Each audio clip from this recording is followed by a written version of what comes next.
आचार्य चाणक्य ने कहा था कि इंसान को ज्यादा सीधा भी नहीं होना चाहिए, क्योंकि अगर हम जंगल में जाकर देखें तो जान पाएंगे कि सीधे पेड़ काट दिए जाते हैं जबकि टेढ़े मेढ़े पेड़ छोड़ दिए जाते हैं। तो आज की हमारी वीडियो भी इसी बारे में है कि ज्यादा अच्छा होना बुरा क्यों होता है और आखिर क्यों एक अच्छा इंसान हमेशा दुखी और परेशान रहता है।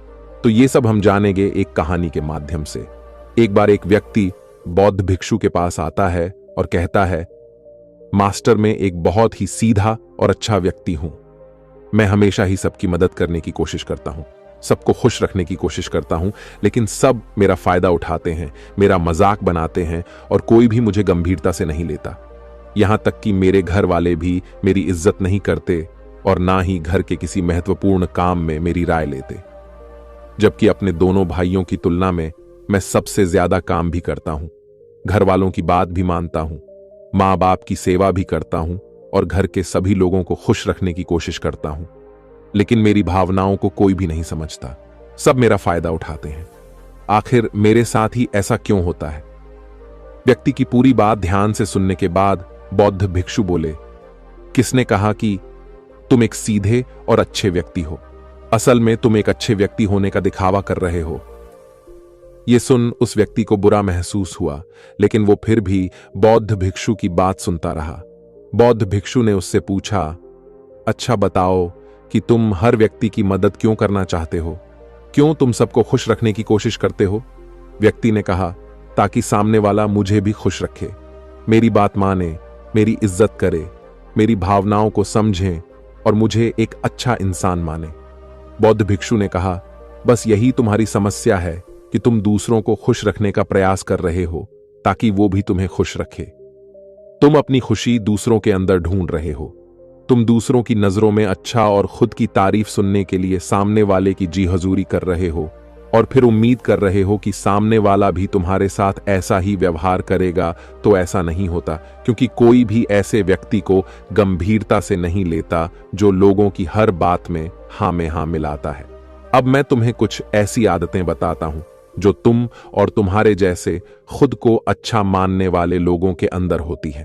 पहली आदत, खुद को अच्छा मानने वाले लोग ये दिखाने की कोशिश करते हैं कि वो लोगों का ध्यान रखते हैं। उन्हें लोगों की चिंता है, इसीलिए वह सबकी मदद करने पहुंच जाते हैं, फिर चाहे सामने वाले को उनकी मदद की जरूरत हो या ना हो। दूसरी आदत, खुद को अच्छा मानने वाले लोग दूसरों से खुद की तारीफ के भूखे होते हैं, इसीलिए वो ज्यादातर मौकों पर वही काम करते हैं जिससे सामने वाला खुश हो और उनकी तारीफ करें। अगर उन्हें लगता है कि किसी काम से सामने वाला नाराज हो जाएगा तो वह उस काम को हाथ तक नहीं लगाते। तीसरी आदत, खुद को अच्छा मानने वाले लोगों को लगता है कि उन्हें अपनी कमियों और कमजोरियों को दूसरे लोगों से छुपाना चाहिए, क्योंकि उन्हें लगता है कि अगर दूसरों को उनकी कमियों और गलतियों के बारे में पता चल गया तो लोग उनका मजाक बनाएंगे, उनकी बेइज्जती करेंगे, उन पर गुस्सा होंगे और उन्हें एक कमजोर व्यक्ति मानेंगे।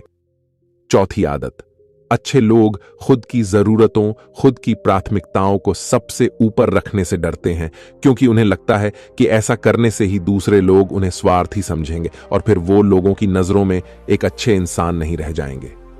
पांचवीं आदत, खुद को अच्छा समझने वाले लोग मानते हैं कि वो केवल तभी खुश रह सकते हैं जब उनके आसपास का हर इंसान खुश रहे, इसीलिए वो अपने आसपास के हर व्यक्ति को खुश रखने की कोशिश करते हैं। अब तुम्हें सुनने में लग सकता है कि इन आदतों में क्या बुराई है।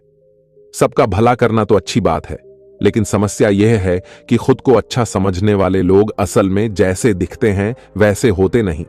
ये अंदर से कुछ और ही होते हैं। जैसे कि पहला, अच्छाई का दिखावा करने वाले लोग ज्यादातर मौकों पर ईमानदार नहीं हो, क्योंकि वो अच्छा बनने के चक्कर में दूसरों की बुराई को भी छिपा देते हैं।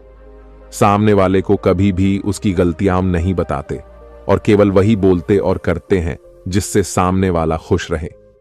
दूसरा, खुद को अच्छा समझने वाले लोग दूसरों को खुश करने के पीछे इतने पागल होते हैं कि वो कई बार जरूरी और दूसरों के लिए महत्वपूर्ण बातों और कामों को भी उनसे छिपा कर रखते हैं और उन्हें बताते नहीं, ताकि सामने वाला उनसे खुश रहे। तीसरा, अच्छे लोग अपनी जरूरतों और कामों को महत्व नहीं देते, इसीलिए ये दूसरों से सीधे अपना काम करवाने से घबराते हैं। जिसकी वजह से ये दूसरे लोगों के साथ चालाकी करने की कोशिश करते हैं, अपने जरूरी कामों को करवाने के लिए भी, जैसे कि सामने वाले की चापलूसी करना या फिर उसके किसी काम के बहाने अपना काम भी कर लेना। चौथा, खुद को अच्छा मानने वाले लोग केवल पाने की उम्मीद से ही कुछ देते हैं। ये इस बात का दिखावा तो करते हैं कि यह लोगों की मदद करना चाहते हैं, लेकिन यह मदद सिर्फ इसीलिए करते हैं ताकि सामने वाला उनकी तारीफ करे, इन्हें अच्छा इंसान समझे और जरूरत पड़ने पर इनकी भी मदद करें। लेकिन अगर इन्हें मदद के बदले मदद नहीं मिलती तो ये गुस्सा हो जाते हैं, सामने वाले से अंदर ही अंदर नफरत करने लगते हैं और उससे बदला लेने का मौका ढूंढने लगते हैं। पांचवा, खुद को अच्छा दिखाने वाले लोग दूसरों को ना नहीं बोल पाते, उन्हें मना नहीं कर पाते और दूसरों के काम करने के चक्कर में ये अपने और अपने परिवार के जरूरी कामों को भी पूरा नहीं कर पाते। जैन मास्टर ने आगे कहा, अगर तुम अपने जीवन से संतुष्ट नहीं हो तो अपने आप से 2 प्रश्न पूछो। पहला, क्या मैं अपने लिए वो जिंदगी बना रहा हूं जो मैं असल में अपने लिए चाहता हूं? और दूसरा, अगर मैं नहीं बना रहा तो क्यों नहीं बना रहा?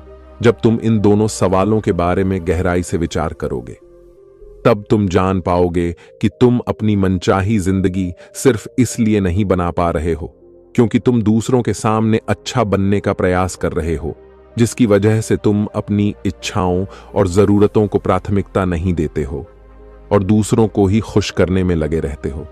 इसीलिए अगर तुम एक खुशहाल और मनचाहे जिंदगी जीना चाहते हो तो एक सुलझा हुआ इंसान बनने का प्रयास करो, न कि सीधा इंसान। इतना कहकर बौद्ध भिक्षु मौन हो गए। व्यक्ति को भी अब समझ आ चुका था कि उसे एक सुलझा हुआ इंसान बनना है, ना कि सीधा।